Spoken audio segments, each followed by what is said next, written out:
Hello team, welcome to another ATP Geopolitics video with myself, Jonathan MSP. It's the Ukraine War Frontline update for the 7th of April 2024. It's not normally the first video I do of the day, but I didn't do my Frontline update last night.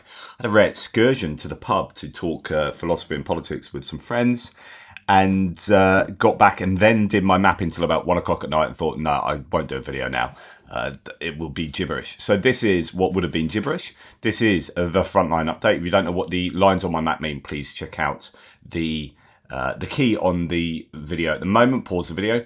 Right, I'm not going to dip into the Institute for the Study of War, the American military think tank daily report. I'm just going to do this kind of on the fly, looking at what's going on the front line. As we can see, there are no changes to most of the front line in the Northeastern axis from Kupiansk to Svatova to Crimea. This is exceptionally good news.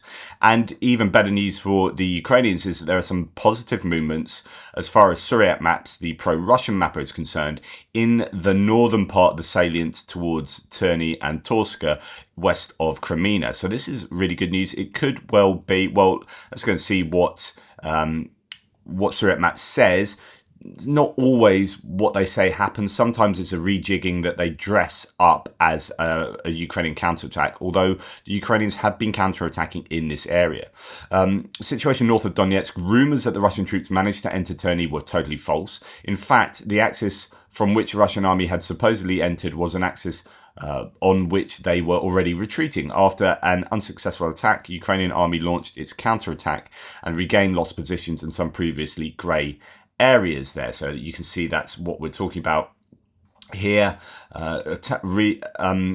Retaking potentially some of this forested area, as they had done in this forested area there previously. So it might have been this one. It was this one that they had a counterattack down previously. Anyway, we then have a later claim from Suryat maps. Nothing has been mentioned about Terny because the situation has not changed.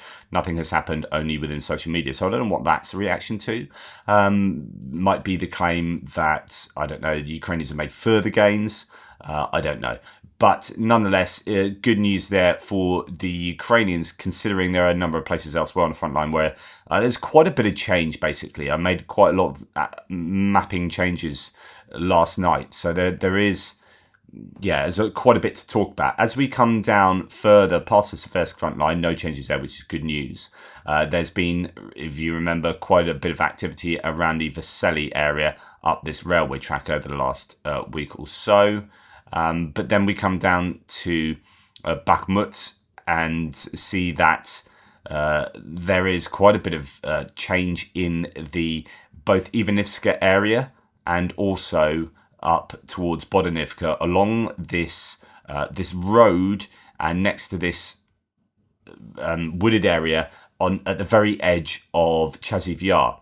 And indeed, some gains for the Russians, as according to Suryat maps, into the first houses of Chasiv Yar, which is an ominous sign. Now, people like Andrew Perpetua on his live stream the other night is talking about how what they generally do is in their attacks, and actually we saw this. There was an amazing bit of footage I'm going to show you in my first morning update of I don't know if it's a self-propelled gun or a tank or an IFV, I'd have to look a bit more closely, but a vehicle driving up in an attack and it gets immobilized, and I can't tell you how many people got off and out of that vehicle.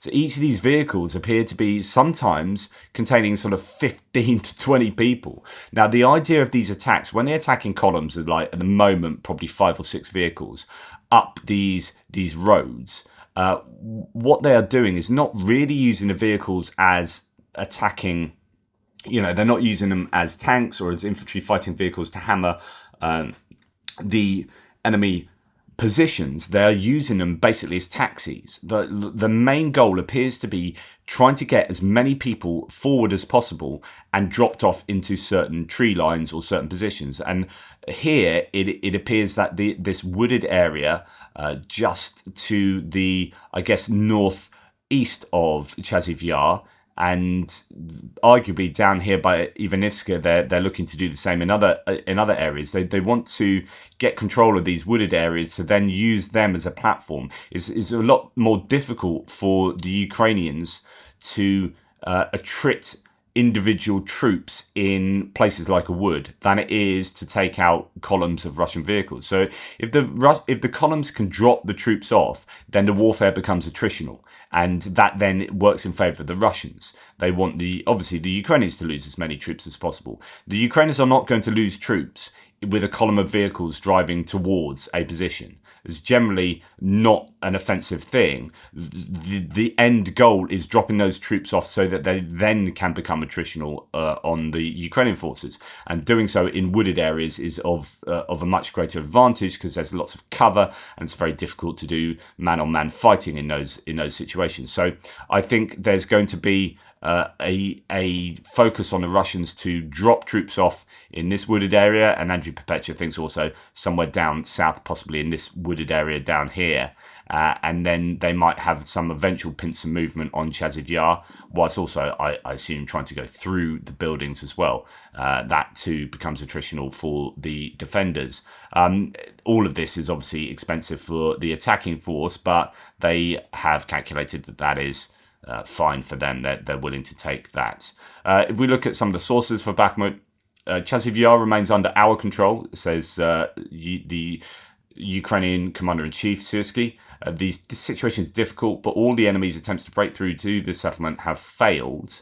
And then later today, the fiercest battles continue in the areas of Pervomaysky and Vodyany, that's down in Avdiivka direction, as well as east of Chasiv Yar. Chasiv Yar remains under our control. As mentioned before, all attempts have failed. Well, actually, it depends what you define as failed. I think they've lost a number of troops and they've lost a number of vehicles in the Chasiv Yar direction, and we can see evidence of that. However, at the same time, they are succeeding in dropping troops off, which is exactly what happened, as I mentioned the other day, with Avdiivka, which is, say, and I'm pulling these numbers out my posterior, but say they attack with 100 troops and in convoys and in infantry fighting vehicles driving at say, a particular tree line. And they manage to, even though they lose, 80% of their troops, they drop 20 off there, and then a second wave comes along, they lose 80% of their troops and vehicles, but they manage to drop 20 off there, and then a third wave comes along and the same happens.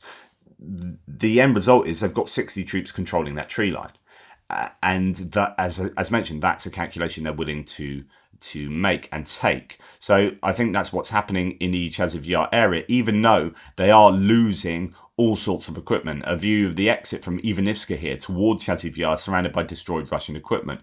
It is an equipment graveyard around Avdiivka, around Chasiv Yar area on these attacks, but they still make progress. How sustainable is that in the long term? I don't know. There's talk that there are newly contracted troops operating in Avdiivka, and it's taking them 3 days to walk there.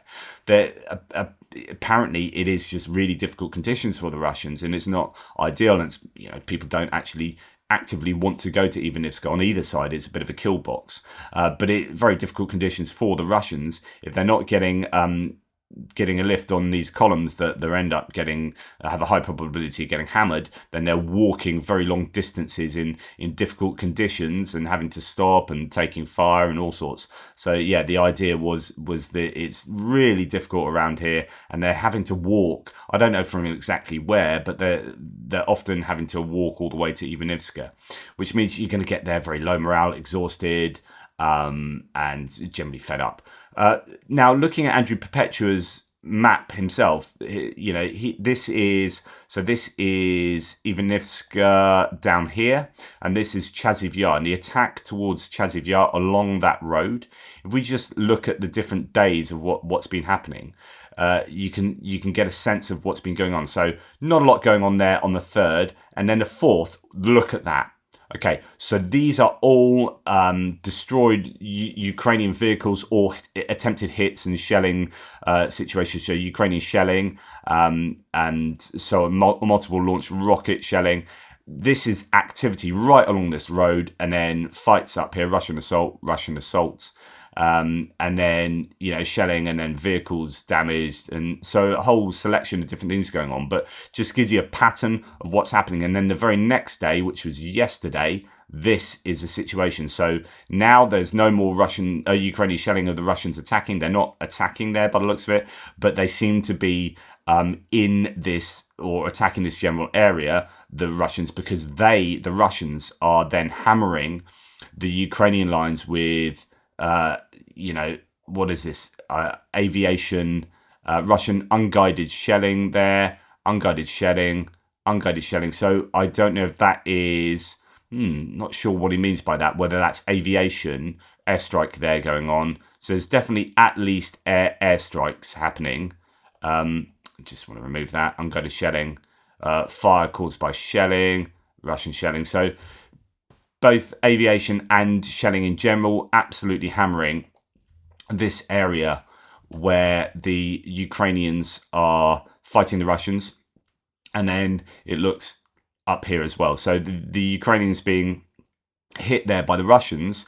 So it looks like the Russians are getting some kind of positioning around here, or at least starting to put things in, shaping the area so that they can then move in. So it all looks like it's happening around this area. One to watch out for today and over the next few days, see what the Russians do around Chasiv Yar. Okay, as we move further to the south, no activity around Klishchiivka and Northeastern. Good news for the Ukrainians there. And we come down to the Avdiivka salient, where Surat Maps at least has a lot of Russian gains, or not huge gains, but in a number of different places. Semenivka and up by Berditsy as well. And then there is activity around Pervomaysky, Vodyany Pervomaysky. So this kind of area where the Russians are pushing to fill in this whole gap between the two water features. So if we go up to Berditsy, we can see that quite substantial gains for I say substantial, this is just a small village, but the Russians have certainly moved up a fair bit, as according to Surat Maps and Deep State Maps as well. In fact, it doesn't look like I have Deep State Maps lines selected, so let's get that changed, as let's make a lot of sense without them. Right, here we go. There. So the yellow lines of Deep State Maps show that there's some fairly significant gains within Berditsy towards the Derna River that comes down here from north to south. So yeah, the Ukrainians ceding some territory there, which is to be expected. It's worry if the Russians are gaining across that river. So here we have Surat Maps saying an increased amount of territorial gain on the west of the river to the northwest of Orlivka in Semenivka. That is your worry if that has happened. Other mappers haven't confirmed that, but yeah, certainly a concern there. If we go to the sources, Surat Maps here saying that situation west of Avdiivka, Russian army made minimal advances north of Berditsy. Battles are fierce in the Berditsy, Semenivka, Orlivka sector, where there are heavy casualties on both sides, which is an interesting admission. That usually will mean that the Russians that's an admission that the Russians are taking a bit of a battering, because that's what I would call enemy attestation, which means that if the other side is admitting that their own side is taking some serious casualties, it means they really are. So if you get the Ukrainians saying, yeah, we're taking some heavy losses in any given place, then that is a big admission. That means it's definitely happening, and it's probably more serious than that.